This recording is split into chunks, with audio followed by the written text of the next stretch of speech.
ഒരു ദിവസം ഒരു ഉടമ്പടി ധ്യാനം ഇങ്ങനെ ഒരു 2 മാസമോ 2 ആഴ്ചയായി ഇങ്ങനെ ഇരിക്കണത്. അപ്പോൾ ജീവിതം തീർന്നു, എപ്പോഴെങ്കിലും ഒരു മരണം വരും, അപ്പം കണ്ടുമുട്ടാം, ഞാനായിട്ട് മരിക്കണില്ല എന്നൊക്കെ ഉള്ളൊരു മാനസികാവസ്ഥയിൽ അങ്ങനെ കഴിഞ്ഞു പോകുന്ന ദിവസങ്ങളാണ്.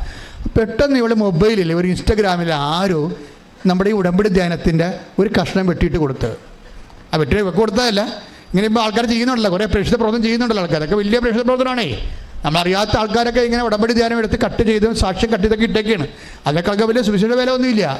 അപ്പോൾ അതുകൊണ്ട് അങ്ങനെ ഒരു ഇൻസ്റ്റഗ്രാമിൽ ഇവിടെ ഒരു വചനം കേട്ട്, അത് എന്താ കേട്ടതെന്ന് വെച്ചാൽ ഉടമ്പടി ധ്യാനമാണ്. ക്രിസ്തുവിൻ്റെ മുമ്പിൽ നീ മുട്ടുമടക്കിയാൽ പിന്നെ ആരുടെ മുമ്പിൽ നിനക്ക് മുട്ടുമടക്കേണ്ടി വരത്തില്ലെന്ന്. Praise the Lord. ശ്രുതികട ഹല്ലേലൂയ.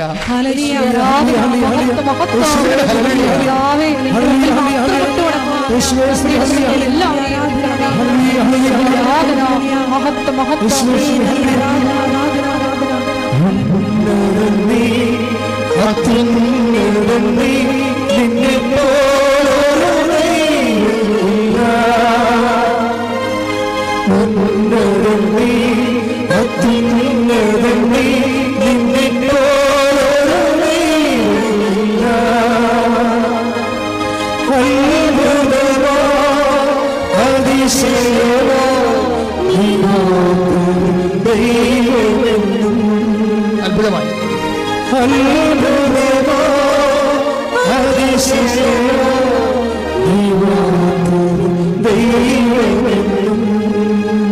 അതായത് എപ്പോഴും എൻ്റെ മക്കളെ, നിന്നെ രക്ഷിക്കാനുള്ള ഒരു അഗ്നി ചാരത്തിൽ പൊതിഞ്ഞ് ദൈവം നിൻ്റെ ഉള്ളിൽ നിക്ഷേപിച്ചിട്ടുണ്ട്.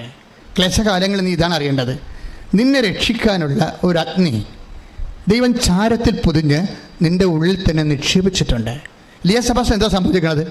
വിശ്വാസത്തിൻ്റെ അഗ്നി. ഇപ്പം സങ്കടമാണ്, ഭയങ്കര തകർച്ചയാണ്, ഭയങ്കര ജീവിതം തീർന്നിരിക്കുകയാണെങ്കിലും വിശ്വാസത്തിൻ്റെ ഒരു അഗ്നി, അതിന് അഗ്നിക്കുള്ള ഗുണമെന്ന് വെച്ചാൽ അത് പെട്ടെന്ന് വചനങ്ങൾ കാറ്റടിച്ചു കഴിഞ്ഞാൽ അത് കത്തും. ഈ ചാരം മൂടിയ അഗ്നി, അവളുടെ വിശ്വാസത്തിൻ്റെ അഗ്നി, ഈ ഉടമ്പടി ധ്യാനത്തിൻ്റെ കാറ്റടിച്ചു കഴിഞ്ഞാൽ അപ്പോൾ ഈ ചാരം പറന്നു പോയിട്ട് ഈ സാധനം കത്തി പെട്ടെന്ന്. എന്താണ് പറഞ്ഞിരിക്കുന്നത്? നീ ക്രിസ്തുവിൻ്റെ മുമ്പിൽ മുട്ടുമടക്കിയാൽ പിന്നെ ആടെ മുമ്പിൽ മുട്ടുമടക്കേണ്ട ആവശ്യം വരുത്തില്ല. അത് ഞാൻ പോലും അറിയാതെ ഇവിടെ നിന്നാണ് കർത്താവ് പറയിപ്പിച്ചതാണ്. ആർക്കു വേണ്ടി പറയിപ്പിക്കണത്? ഈശോ ഉദ്ദേശിക്കുന്ന ആൾക്കാരെയൊക്കെ തകർന്നരിപ്പണമായി 0- ആയിരിക്കുന്ന ആൾക്കാരെ കർത്താവ് മനസ്സിൽ കാണുന്നുണ്ട്. ദൈവത്തിൻ്റെ സ്നേഹമാണ് ദൈവത്തിൻ്റെ വചനം. ശ്രദ്ധിക്കട്ടെ.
പരിശുദ്ധ പരമദിവ്യകാരുണ്യത്തിന്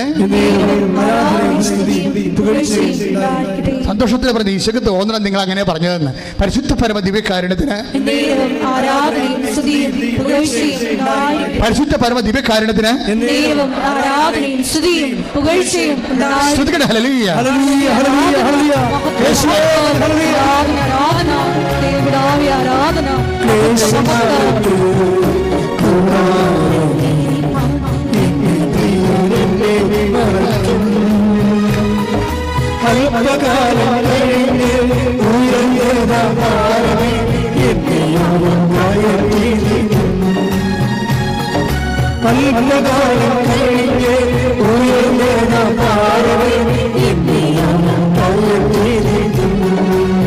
അത് മനോഹരമായ ഒരു സങ്കീർത്തനമാണ്. Take the word of God, നിന്റെ പാറമേൽ ഉയർത്തി ഞാൻ നിർത്തും.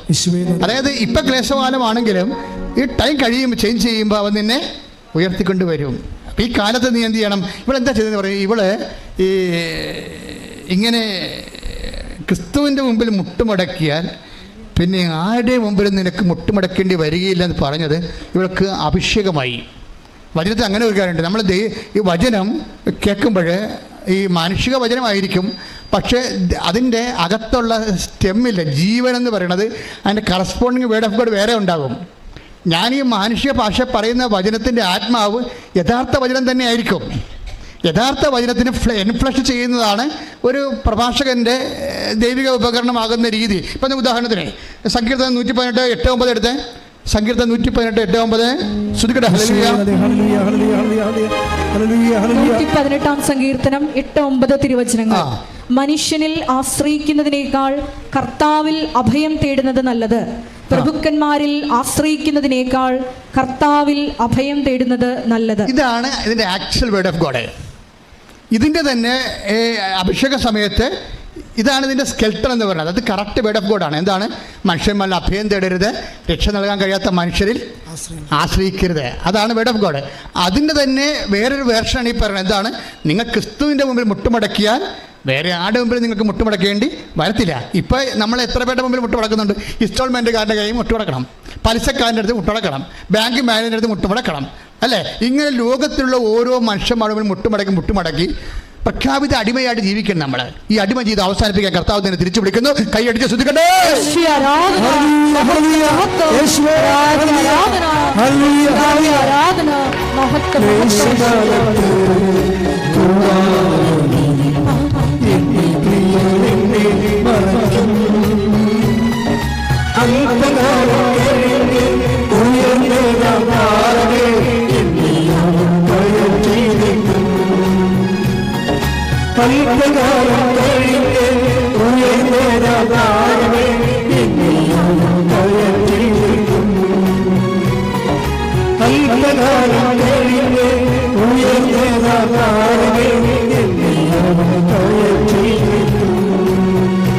പരിശുദ്ധ പരമദിവ്യകാരുണ്യത്തിന്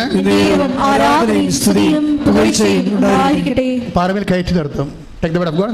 ശ്രുതിക്കട്ടെ. ഹല്ലേലൂയ, ഹല്ലേലൂയ, ഹല്ലേലൂയ, ഹല്ലേലൂയ. യേശുവേ നന്ദി. 27 സങ്കീർത്തനം 5 തിരുവചനം.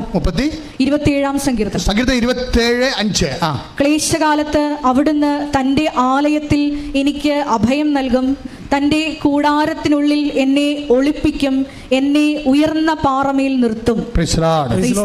ക്ലേശകാലത്ത് ദൈവം സംരക്ഷിക്കുന്ന രീതികളാണ്. അപ്പോൾ ദൈവ സംരക്ഷണം എപ്പോഴായാലും ക്ലേശകാലത്താലും ഉണ്ടാകും. പക്ഷെ നീ അത് ശ്രദ്ധിക്കണമെന്നേ ഉള്ളത്. ഇപ്പോൾ ലിയ സെബാസ്റ്റ്യൻ ശ്രദ്ധിച്ചു. ആ ഒരു ശ്രദ്ധ എന്ന് പറയുന്നത് ദൈവം ഇന്നല്ലെങ്കിൽ നാളെ വന്ന് എന്നെ വിളിക്കും. ഞാൻ മുറി അടച്ചിട്ട് ഭക്ഷണം കഴിക്കാതെ ഡിപ്രസ്ഡ് ആയിട്ട് കരഞ്ഞു തല്ലി എൻ്റെ ജീവിതം പോലും ഇനി എനിക്ക് എന്തിനെന്ന് പറഞ്ഞ് ബാധ്യതയായിട്ട് ഇരിക്കണമെങ്കിലും എപ്പോഴെങ്കിലും കർത്താവ് എൻ്റെ അടുത്ത് വരും എന്നുള്ള ഒരു ഓർമ്മ അവൾക്കുണ്ട്. ആ ഓർമ്മയിലാണ് ഈ വചനം അവളെ സ്പർശിക്കുന്നത്. എന്താണ്? നീ ക്രിസ്തുവിൻ്റെ മുമ്പിൽ മുട്ടുമടക്കിയാൽ വേറെ ആരുടെ മുമ്പിലും മുട്ടുമടക്കേണ്ടി വരത്തില്ല. അപ്പോൾ അവളത് നോക്കിയപ്പോഴിത് ഉടമ്പടി എന്നും പറഞ്ഞ് ഒരു ധ്യാനം നടത്തുന്ന സ്ഥലത്ത് നിന്ന് വന്നതാണൊക്കെ മനസ്സിലാവും. ഈ കൃപാസനെ കുറിച്ച് അറിയത്തില്ല. ഈ മൊബൈൽ ഈ കാലത്ത് എന്തുമാത്രം ഏറ്റവും വലിയ സുവിശേഷ വില ചെയ്യണ മൊബൈലാണ്. അതാണ് രസം. മൊബൈലിലൂടെ വന്ന സാധനമാണ്. അപ്പോൾ അത് നോക്കിയെടുത്തപ്പോൾ ഇത് കൃപാസനം. പിന്നെ കൃപാസനത്തിൽ ധ്യാനങ്ങൾ കേൾക്കാൻ തുടങ്ങി. ധ്യാനങ്ങൾ കേൾക്കി ഉടമ്പടി ധ്യാനങ്ങൾ കേൾക്കാൻ തുടങ്ങി. ആരാധന കൂടാൻ തുടങ്ങി. അപ്പോൾ ആരാധന കൂടിയപ്പോൾ ദൈവം അവരെ സ്പർശിച്ചിട്ട് അവൾ മുറി തുറന്ന് പുറത്ത് വന്ന് അവൾ സംസാരിക്കാൻ തുടങ്ങി, ഭക്ഷണം കഴിക്കാൻ തുടങ്ങി, കുളിക്കാൻ തുടങ്ങി, കുഞ്ഞുങ്ങൾ നോക്കാൻ തുടങ്ങി. എല്ലാം മാറിയിട്ട് ഇവൾ അമ്മയോട് പറയും, അമ്മ എനിക്കൊരു 500 രൂപ തരുമെന്ന് ഇരിക്കും. അമ്മ എനിക്കൊരു 500 രൂപ തരുക. അപ്പോൾ എന്തിനടി? എനിക്ക് കൃപാസനത്തിൽ പോകാനാണ്. അപ്പോൾ 500 രൂപ പോലും പാവത്തിൻ്റെ കയ്യിലില്ല. ഒന്ന് ചിന്തിച്ചേ, 500 രൂപ പോലും പാവത്തിൻ്റെ കയ്യിലില്ല. പക്ഷേ ഒറ്റ വാക്കിൽ ദൈവം അവളെ വിളിച്ചു. അപ്പോൾ അമ്മ പക്ഷേ നല്ല ബെസ്റ്റ് ലേഡിയാണ്. അവരുടനെ 1000 രൂപ എടുത്ത് കൊടുത്തു. നമ്മൾ പോയിട്ട് വരാൻ പറഞ്ഞു. അപ്പോൾ അവളത് സാക്ഷ്യത്തിൽ പറയുന്നുണ്ട്, അമ്മ എനിക്ക് ആരുമില്ല, എൻ്റെ അമ്മ മാത്രമേ ഉണ്ടായിരുന്നുള്ളൂ. അപ്പോൾ ചിലർ മാതാപിതാക്കളും നഷ്ടപ്പെട്ട പെൺപിള്ളേർ കല്യാണം കഴിച്ച് വരുമ്പോൾ ആ വീട്ടിലുള്ള അമ്മമാരും അമ്മായിയമ്മയും അമ്മായിയപ്പനും ഒക്കെ അത് തഞ്ചമാക്കിയിട്ടുള്ള പീഡിപ്പിക്കും. അതിൽ എന്തെങ്കിലും പ്രശ്നമുണ്ട് ഇവിടെ പറഞ്ഞ് സംസാരിക്കുമ്പോൾ നിന്നെ കൊന്നിവിടെ കുഴിച്ചു മൂടിയ ഒരു പട്ടി നിരക്കായില്ലെന്ന് പറയും. എന്നിട്ട് ഈ പന്നി ക്രിസ്ത്യാനിയായിട്ട് വന്ന് കുർബാന സ്വീകരിക്കുകയും ചെയ്യും. എന്തൊരവസ്ഥയാണ്! ഈ നോൻപ് കാലത്ത് തിരിച്ചു വിളിക്കുന്നുണ്ട് അനുതാപത്തിലേക്ക്.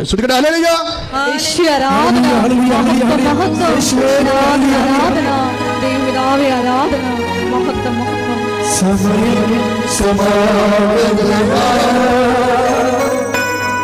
സകലവും